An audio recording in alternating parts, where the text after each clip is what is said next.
Quand je raconte que je co-dirige un chœur de musique brésilienne, on me demande: ah oui, vous chantez quoi? La bossa nova, la samba? Alors si je réfléchis à tous les arrangements qu'on a fait depuis 6 ans avec Lana, eh bien oui, oui, il y a du choro, il y a une bossa nova, mais il y a surtout beaucoup de MPB.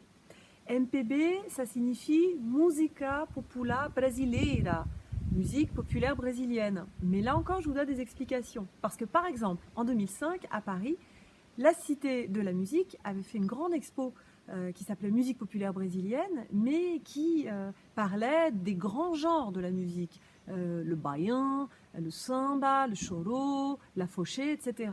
Or, la MPB, c'est une musique qui se nourrit aussi de la variété internationale, de la pop, du jazz, et qui a donc mélangé ça à la musique traditionnelle et aux grands genres préexistants. Tom Zé, qui est un des grands représentants de la MPB, parlait d'anthropophagie. Alors, la musique populaire brésilienne sous le nom MPB, elle peut être engagée, elle peut raconter la vie, elle peut parler de thèmes très légers. Mais sa genèse est indissociable de la dictature de 1964, qui allait durer 20 ans, et de l'émergence d'un groupe d'artistes, on les appelle les enfants de la bossa nova, qui vont émerger à travers des grands festivals de musique retransmis à la télévision et qui vont tous avoir une très grande et longue carrière. Il y a donc ces festivals de musique qui vont être retransmis à la télévision. La première lauréate, c'est Elis Regina, qui peut être considérée comme une des plus grandes figures premières de la MPB. Alors, la thématique de sa chanson, Arrastão, ça n'était pas quelque chose d'engagé, c'était le thème de la pêche, la déesse Iemanjá. Mais la manière dont cette jeune femme a chanté était tout à fait nouvelle au Brésil. Et paraît-il qu'on lui avait conseillé d'ailleurs d'utiliser des techniques de Frank Sinatra.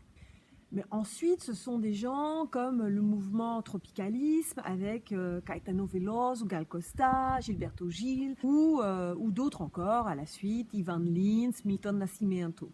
En tout cas, les militaires n'avaient pas imaginé au départ que la musique pouvait avoir une puissance subversive et beaucoup de ces artistes, grâce à ces festivals, vont pouvoir avoir des chansons très engagées et après ces festivals encore, et beaucoup termineront en prison ou en exil. Alors avec Lana, nous avons choisi des thèmes de MPB aux esthétiques extrêmement diverses.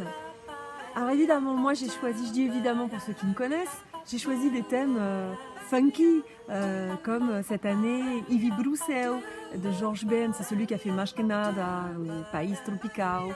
Mais j'avais autrefois arrangé Palco, un des grands succès de Gilberto Gil, à l'époque où par exemple il travaillait avec des groupes comme Earth, Wind & Fire et les influences elles sont réciproques parce que Earth, Wind & Fire a fait aussi des morceaux un peu brésiliens.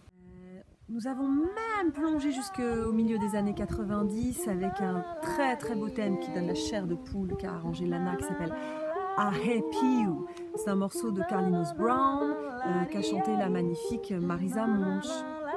J'en ai déjà parlé dans une vidéo, Jean Donato et sa grenouille Ahin, ou le très connu Bananeira non sei, Bananeira será. On a embarqué dans un train bleu, psychédélique et pop de Lou Borges ou Trem Azul. Lana avait fait un arrangement sans doute inspiré par la très belle version d'Elis Regina à la toute fin de sa carrière. Ce morceau d'ailleurs il figure dans un album de Milton Nascimento, mais moi de Milton Nascimento, celui que je préfère c'est Cravo e Canela, clou de girofle et cannelle. D'abord c'est un morceau en 3 temps, j'ai pu faire un canon avec. Milton Nascimento, pareil, grande figure de la MPB, il a travaillé avec plein de musiciens de jazz, même pop, il a travaillé avec Duran Duran dans les années 90. Et par exemple, Cravo e Canela, moi c'est un morceau que j'ai connu à Paris il y a 20 ans, dans un haut lieu de la musique brésilienne qui s'appelait le Blue Note à Montmartre. Et ben, ce morceau, il avait été magnifiquement arrangé par une star de la jazz funk des années 70, George Duke. En tout cas, heureusement qu'il nous reste encore une bonne 50aine d'années à quand je m'arrête pour faire le tour de la MPB.